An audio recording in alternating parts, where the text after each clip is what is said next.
Hey everybody, today we're going to do a quick video on our cigar size polymer crystal humidifier. So we get lots of questions regarding our humidification, emails saying, hey, my humidifier is empty, it didn't come with anything. So you can hear them moving around. There's probably about anywhere from 10 to 20 small BB size polymer crystals. And what you're going to do with this is fill it with distilled water, let it sit for about 8 hours, and essentially it's going to look like this when it's done.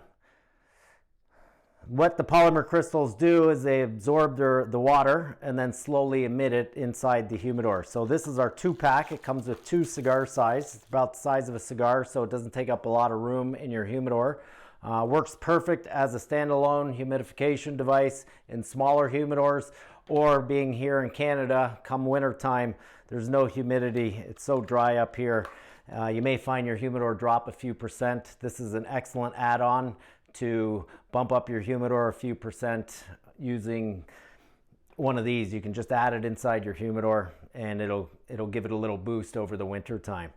So again, this is what it's going to look like once you fill it. It takes about 8 hours for those crystals to fully absorb, and then they're going to slowly release that humidity inside the humidor. So once you fill it, when you wake up in the morning, give it a shake. You want to get any of that excess water out of the humidifier before you put it in your humidor. And then once they have emitted all the humidity, you'll see the balls get a little bit smaller. You know it's time to refill it. Hope this has been helpful. Thanks and enjoy.